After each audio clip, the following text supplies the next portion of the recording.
What's up, fellows, boys and girls, ladies and gentlemen, and all the ships at sea? It is I, the OGGM. It is the last day of May 2022. It's about 8:30. It's 57 degrees and sunny here in Site B, or wherever it is I live. And we are at the, taking a look at the Gygax? Oh, God. Gygax 75 World Building Challenge. Week 4 is Town Features. So, task number 1, find or sketch a city map. For those of you who cannot draw, there are tons of programs out there. Most of them are free that will do cities for you.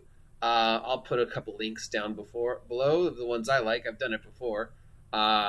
So that shouldn't be a problem. I mean, you could just draw a couple squares on a piece of paper and write, next to them, bank, bar. I mean, you don't have to be expert cartographer really, unless you're, persnickety like I am and really want the map to be cool. I mean, yeah, I don't know if there's some hard written rule that says your map of the city has to look like this. No, I mean, you could say, well, the city should make sense, but, I mean, let's look at some real-world cities and, yeah, no.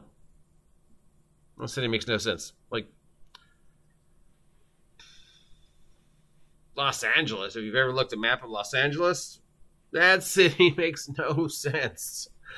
On the other hand, cities that were built by the Army Corps of Engineers or whatever, there's sections of Oxnard near the military base that just that makes sense the way it's laid out. But then there's sections of other cities like Ventura. I was that no sense. Why would you? Why? So yeah, I don't think there's any rhyme or reason to making a city map. Should show, you could do layers, as the city has progressed over the years and how it has changed. Or you could just do random fantasy city map search and find one you like that isn't labeled, which is usually what I do. So look at equipment lists for your game. So I guess this is to help you decide what type of shops will be in your city, and then give them names. So, and that should also, import-export, I think, is always important when thinking about a city, and what a city can and cannot support. An average fantasy city will have, 37 inns. Maybe that's a little ridiculous number, but if you look at the average write-up of a fantasy city, there seems to be a lot of repetition. I guess because, they think, adventurers are going to want to go to inns, or adventurers are going to want to visit actual blacksmiths. But then if you look at actually maps of real cities, it's yeah, okay, no. Cities will only develop businesses that support what the city imports, support what the city exports, support the one thing that the city's really, really good at, and maybe some other things as needed. I mean, you're going to have more real world. You're going to have way more big box stores than you will mom and pop stores now, because that's just the way the world has evolved. But if you look at older towns, especially here in the U.S., where there was less of that uniqueness. I mean, more uniqueness and less of the sameness. So, you would have things. So make up a list for equipment for the city, and then base buildings around that list and names. And, names can be very, very unique, or they can just be as boring as Steve's shoes. So considering our city is Dinosaur Piret Island City, obviously we're going to need stores that support surviving in a jungle and cater to a seafaring economy. We're going to be importing pretty much a lot of things, because towns on islands usually can only get what's on the island for supplies, and tend to import a lot of things from other places, On a jungle island, wood's probably not going to be a problem because we're surrounded by a jungle. On the other hand, there's a lot of food stuff that you probably will not find in a jungle that you need. And things like, I don't know, iron and other stuff that you can't get on a jungle island, but you could get on the mainland. So stores would be built around that.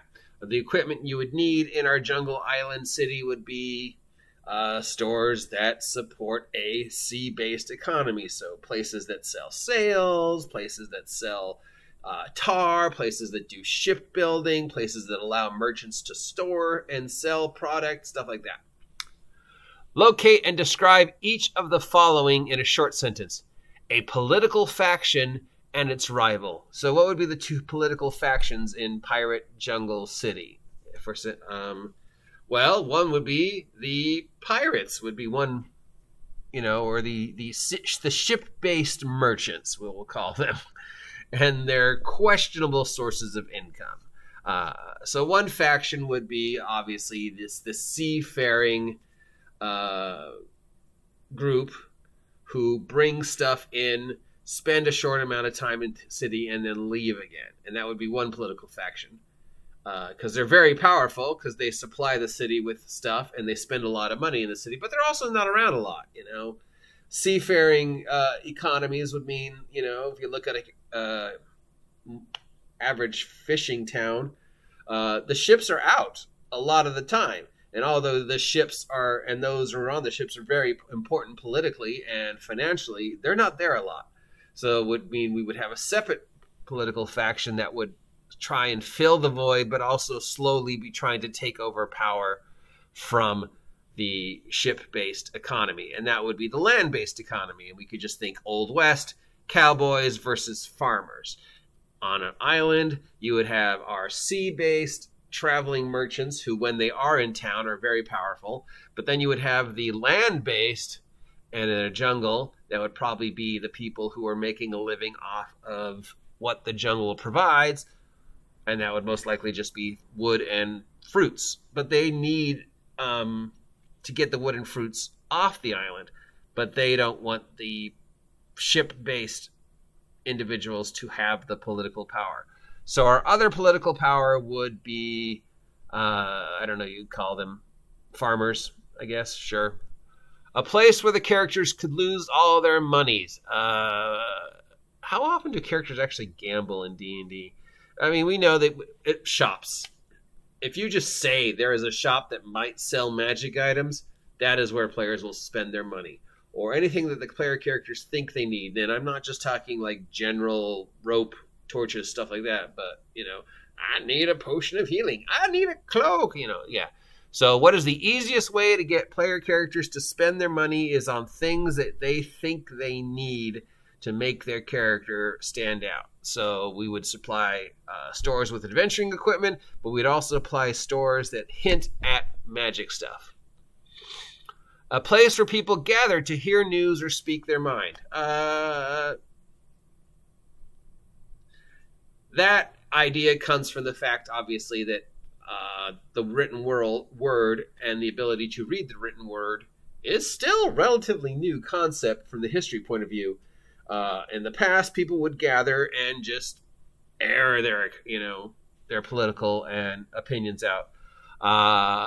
Usually in a town square or an amphitheater. These are pirates, so probably, some type of town square. A secretive guild hall and its reputation. Well, obviously it wouldn't be the pirates, so what would be the other guild that's kind of more secretive? That is maybe a second group of ocean-based who are not pirates, but are much more, trying to police the pirates and keep the pirates under control and control the oceans. Real World East Indian Trading Company, which is one of the many reasons why the Age of Pirates came to the end, is just you had this political powers in the cities that was trying to cut down on pirates. And on the ocean, you had this individual group that was just gathering up boats and wanting to control all the mercantile and get the piracy under control. Same thing with the Old West. As more and more settlers came in and the cow towns became more and more settled, you would have these guilds and groups of farmers and city folk who wanted the cowboy, the wild rootin' tootin' cowboy element to be controlled. So that would probably be our secretive guild. It would be the guild of individuals who still want the town to make money but want to control the wildness of the pirates. So that would probably be our second group of merchants. The best place to obtain a hot meal and a clean bed. So you'd have a couple competing inns, probably. You don't see a lot of hotels in fantasy towns, but if you look at actual towns, there were, flop houses and hotels, and usually the place to go and drink and eat were often separate from the place where people would hang their sack and sleep for the night. Hotels, probably. And then for meals, just, inns and bars. We would need a religious center and the gods of which is devoted. So we would obviously have a church to some type of seafaring god, possibly also a church to some type of luck god, and maybe a few others. And then if we're trying to base this on what really happened to Pirate Jungle Dinosaur Islands, of course, it's not very real because we have dinosaurs. The advent of one church that was slowly killing off the other churches. Pirates being very suspicious. So there might be a lot of little churches and little shrines to whatever. But then slowly we would have this one big church that is trying to take over. A feature unique to the town. Natural wonders, a strange clock, a healing spring. We've already decided that, there's this weird crystal structure in our jungle pirate dinosaur jungle. So that would be the feature unique to this town, is the stores that sell whatever these weird crystals are, maybe even a building built out of one of these weird crystals, and just the fact that this town is so close to this weird crystal structure. So that would be our unique thing. Create 5 NPCs, each with a DNA. For 5 NPCs, I do what do they want, what do they fear, and what's the one thing that makes them stand out from every other NPC. So creating 5 NPCs out of a city of whatever, let's say 300. That'd be easy enough, but these are me. 5 NPCs the PCs are most likely going to encounter. I always like to throw in, the Pepito, the little boy who follows the heroes around and looks for them to be his heroes. So we got to have one little kid that follows the heroes around when they're in town. Obviously, a favorite shopkeeper who is cool enough that they won't kill him or her if he argues with them. So we got to have a cool, slightly quirky shopkeeper who wants to make money and stay alive and support the player characters and the pirates. So that would be our second NPC.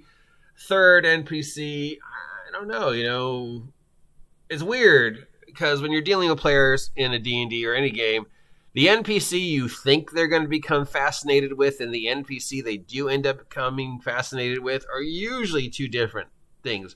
So it's very hard to just go ahead of time and plan the DNA of NPCs other than, the proprietors and staff of each building. But it's very hard to flesh out character A and then find out they have absolutely no interest in interacting with character A.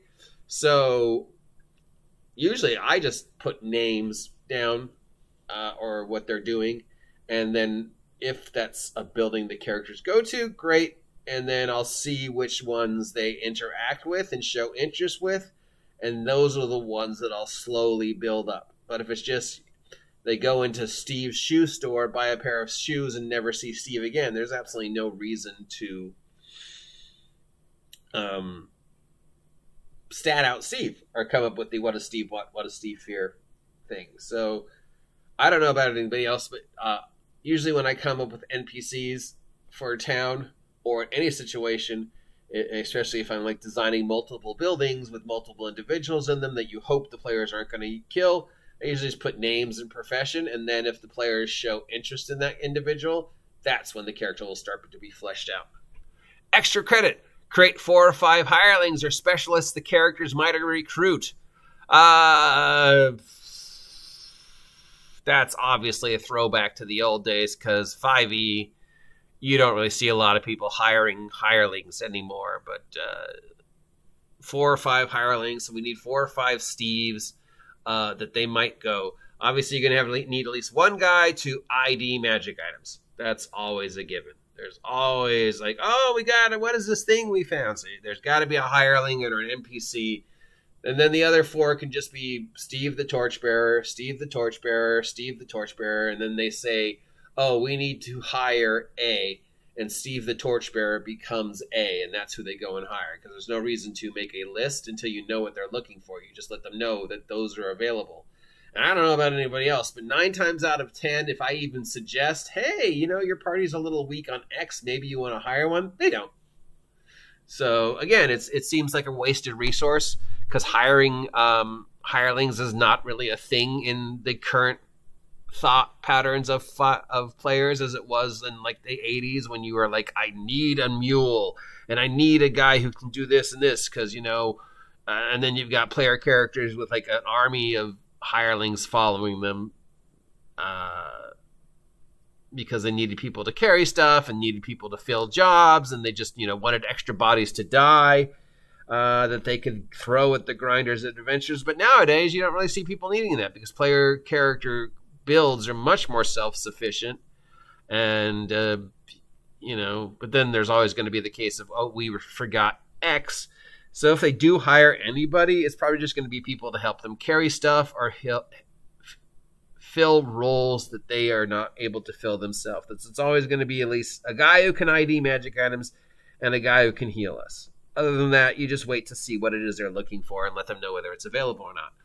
And finally, generate the 7 to 10 rumors that are most likely going to be heard by the players in passing, or if they go to look for actual rumors. That table should constantly be updated if you do have a rumor table, because once you hear the rumor and that rumor is resolved, the chances of hearing it again are pretty slim. I mean, how many times do you think the character is going to hear the rumor that Steve's house is haunted? Once or twice, but then rumors fade. I mean, nothing travels faster than gossip, but nothing fades from the public perception faster than gossip. I mean, whatever it is we're obsessed with now, Johnny Depp, Amber Heard, a week from now, we'll have completely forgotten that and be talking about something else. So if you do a gossip table, you got to remember to constantly update it based upon, well, what kind of questions are they asking? And then you can paste rumors upon the questions that they're asking, but also you just, you know, random things that they hear while they're passing by, random snippets of conversation that you can roll just to give the city some life and see, oh, is that a hook they're going to follow or whatever. But if you do a rumor table, it should be constantly updated. Rumors in our pirate jungle city would revolve around, you know, what's happening with the pirates, what's happening in the jungle, things that might, you know, is there other towns? We know that there's at least 3 towns on Pirate Jungle Island. So in this town, they would probably hear rumors about what's going on in the other town, out in the jungle, what's going on with the pirates, and then any rumors revolving around whatever adventures we are coming up with. We've already decided that, you know, our Pirate Jungle dungeon with the first door that's from a crashed spaceship, so there'd be rumors about strange lights and strange sounds and whatever. And then it gives you an example city. And that is week 4 of the Gygax 75 challenge. Are you appreciating this? Are you doing your own Gygax 75 challenge? You want to post it? Feel free to share links here on my site. That's week 4 of the Gygax 75 challenge. If you hadn't had a chance to do it yet, or see my previous videos about this subject, I've done one every week for the past 4 weeks, and I'll do them every week until we're out. We're on page 35 of 44. So I think we've almost reached the end of our Gygax 75 challenge. Obviously, it's not world building. It's more like area building. We've built one area, but we haven't built an entire world. But we could definitely repeat this idea over and over and over again for each section of our world. You know, start big and then slowly work yourself in to the small, and then wash, rinse, repeat. So if you want to hear more of this, let me know. If you never want to see me do this ever again, let me know. If there's other challenges like this you're aware of that you want to see me try, let me know. Till next time, I've been the OG GM, your guide to all the tabletop role-playing game news, weather, sports, general internet nonsense, and city building. Have a great day. Get off my island, you damn kids and your damn dinosaur pirates.